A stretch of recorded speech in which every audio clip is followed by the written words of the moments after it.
What's going on, guys? Welcome back to the channel. It's your boy Sly Jordy, and welcome back to some more Black Ops 7. Season 1 got announced today, and at first I thought they were putting everything out on one day. There's no announcement of Reloaded here, but if you guys remember, a few weeks before, about a month ago actually, they announced these things like so much earlier in an attempt to get people to pre-order.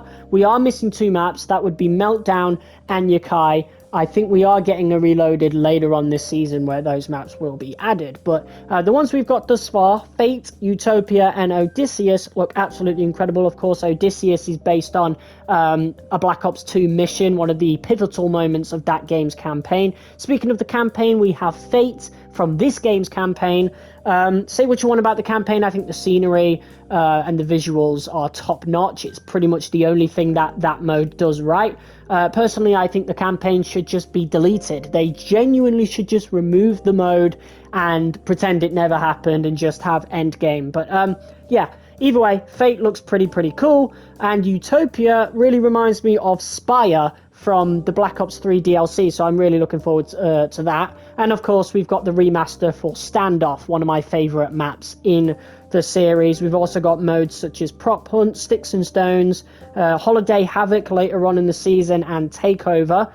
Zombies looks like it's got some really cool stuff. We're not going to speak too much on that because I'm not the biggest fan of it, to be fair.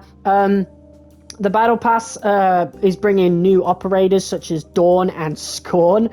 Dawn, of course, is the new leader of the guild upon completing the campaign. His skin looks absolutely awesome, I won't lie. Speaking of skins, we've got a new bundle called the Legend Reborn, which is basically David Mason with the Black Ops 2 glasses on. I can't remember what part of Black Ops 2 where he actually wears those glasses, those sunglass type things, whatever.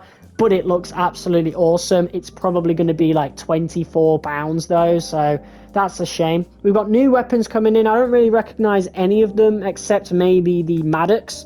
I'm pretty sure the Maddox was in Black Ops 4, correct me if I'm wrong. The other ones look pretty cool to use as well though, and we'll obviously get round to most of them, particularly the SMGs, as those are the ones I'm working on right now. That's what I started with the camo grind. And Endgame is actually getting some content updates. We've got 4 new world events, 8 new exotic skills, whatever that means, and a phantom skill track. I have no idea what that is. That happens in season, so that must be a reloaded thing.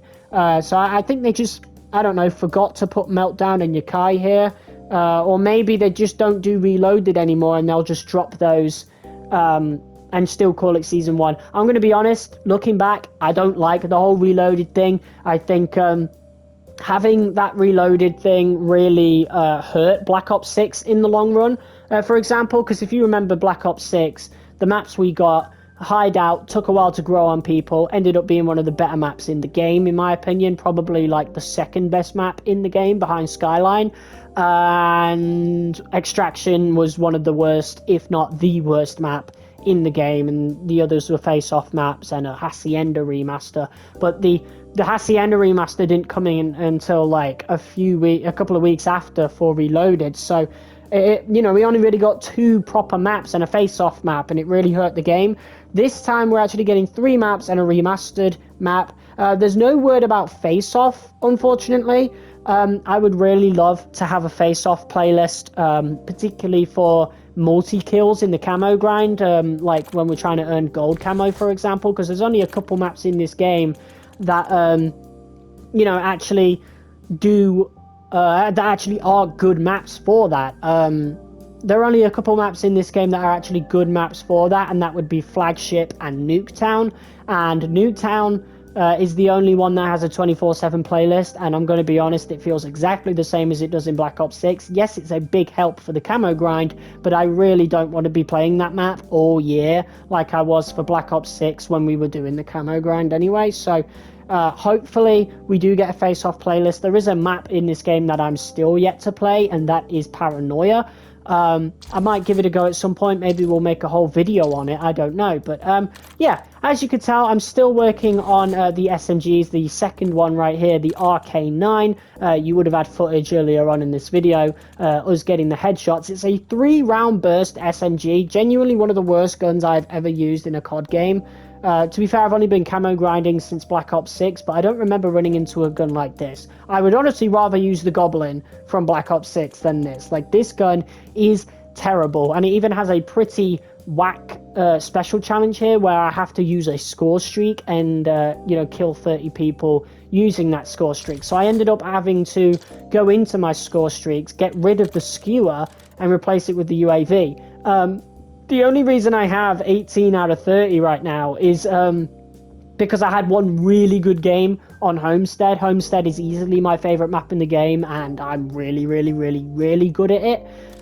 It's a good thing I also have the score decrease for Scout Pulse, so that's definitely useful, but Scout Pulse really does not last that long at all. As you can tell, overall, out of this whole game, so far, I only have 34 kills with it, and I have 9 with the UAV. So this challenge has been a bit painful, but I should be able to get the Shattered Gold camo on this pretty soon. And then after that, the rest of the SMGs are all full auto, and we only get better from there. I think the Razor 9mm, which is basically the Razorback from Black Ops 3, pretty much functions the same as the Raiden 45,000.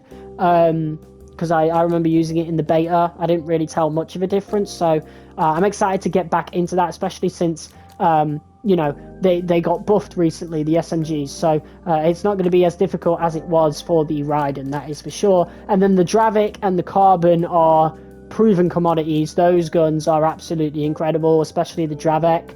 I'm going to absolutely kick ass with those ones. The NPC I've heard some bad about, but by the time we get to it, we would have done everything else anyway, so I will be already more than motivated. I'm looking forward to Season 1, that is for sure. But yeah, sales, not doing well for Black Ops 7 at all. The game, personally, I can't say whether it deserves it or not, because that campaign really burnt me. Like, that is an awful, awful, awful mode. So no matter how good the multiplayer is, a lot of the people playing multiplayer don't really care about zombies, and even less care about endgame. So I am happy that those modes are getting updates, particularly endgame, because I love that mode. But oh man, I don't know, man. That campaign really needs to be deleted. That's for sure.